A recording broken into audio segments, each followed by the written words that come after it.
મારા શરીરને હું કેવી રીતે ચલાવું છું ને એ હું જાણું છું.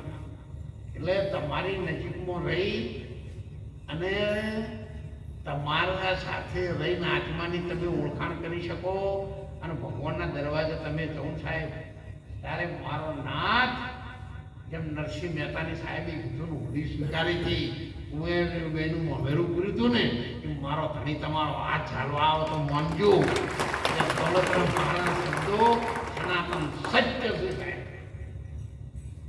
તમારે નહીં જવું પડે, એ તમારા ઘેર આવશે. જે ઉઘરાણી કરશે બંધન વધારે બોલતો નથી, ગાવાનું એવું બધું બંધ કર્યું છે અને શરદી એવું બધું બહુ રહે છે. છતાં પણ પરમ દિવસે જો શક્ય હોય તો રણુજા જવાનું છે. 4 દિવસ તેઓ રહી અને જેટલી થાય એટલી 500,000 માણસ વધારે રહી શકે એવી વ્યવસ્થા ગોઠવવા માટે એટલે આપણે બધાને સગવડતા આપી શકીએ. છતાં પણ કદાચ કોઈ અગવડતા પડે તો એ અગવડતાનો સ્વીકાર આપણા માણસોએ લઈ લેવાનો, પણ આવનાર મહેમાનોને એની ખબર પડે નહીં. કે પાછા તઈ ગોદડો પાછળ ઊભો અને મહેમાનોને કહો અમે ગોમના છીએ મહારાજના ભાઈ છીએ બધાને ગોદડો જાતો એવું નહીં કરવાનું. આ તો અનુભવ થયા છે એટલે કહું છું હો. એટલે મહેમાનોને સગવડતા મળે. કદાચ આપણે બધા અગવડતા સહન કરીએ. આ ખાતું ભાઈના બધા વાસવાના મહેમાનો આ તમે પૂછી આપણે જુનાગઢ આશ્રમ બનાવ્યા કારણ કે 10 by 10ની ચંદની લઈ ગયા અને વરસાદ આવી ચંદડી ફાટી ગઈ ના 2 દીકરીઓ કપડાથી પલળી ગઈ. કોઈ કશું જગ્યા નહીં. ત્યારે આપણે ભગવાનને પ્રાર્થના કરી હતી, બધાને કીધું હતું ભાઈ હવે આપણે 500 કિલોમીટર છેટાયા ને આવું નહીં ચાલે. પછી અમે પહેલી 1 રૂમો હતી ને એની અંદર જો સંડાસ બાથરૂમ એ વખત હતા જ નહીં અને આખું જંગલ હતું જે લોકો સંડાસ બાથરૂમ જ જતા હતા બધા બચારા. પણ જેમ જેમ સમય આવ્યો એટલે પહેલા સંડાસ જવાનું બહાર હતું. ગામની બહાર ઉભેલા હતા એટલે ઘર ચોખ્ખા હતો. માણસો નિરોગી હતા. હવે ઉકેલા ઘરમાં લાયા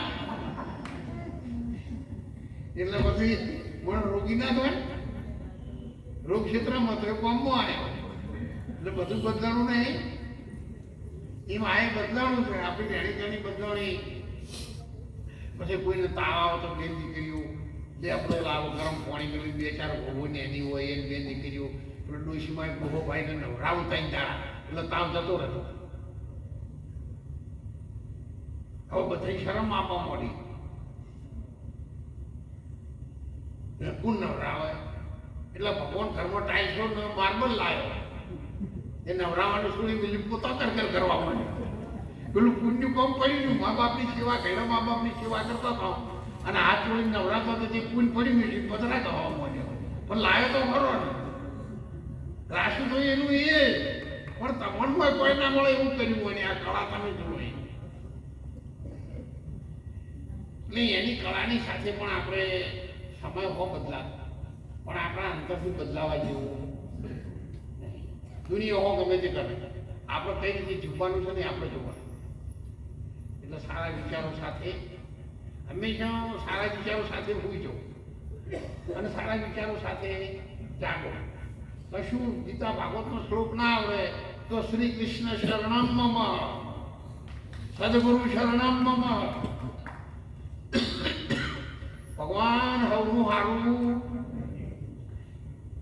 આપણું હારું કરજો એકલું નહીં કહેવાનું બધી અને હવની હાથે રાખજો. જો આ બધા ધર્મના સંપ્રદાયના સાધુ સંતો આચાર્ય મહાપુરુષો બધાની હાથે હું જો પહેલા જવાનીમાં જબરદસ્ત બોલતો પણ હાથું કહેતો અને હાથું હતું હું હાથે રહ્યો અને બધા મારી હાથે રહ્યા. તારે તમે જો દેરો સંપ્રદાયના આચાર્ય મહાપુરુષોનો જુઓ, સાહેબ સંપ્રદાયના જુઓ, સાધુ સંતો જુઓ, ગિરનારના સાધુ સંતો જુઓ, અત્યારે આલમની હાલ તમામ જનતા અને અઢારે આલમના આગેવાનો વડીલો બધા મારું નામ પડે એટલે તરત રાજી થયો મારા બહુ આયા મારાને લાય સારું એટલે આવો ભાવ બધામાં આપી રાખે અને સારા રહી પરમાત્માના દરવાજા સુધી સારા રહીએ. બીજના દિવસે હવે બધા રણુદા તમે આવો એવી મને વિશ્વાસ છે. બધા આવજો.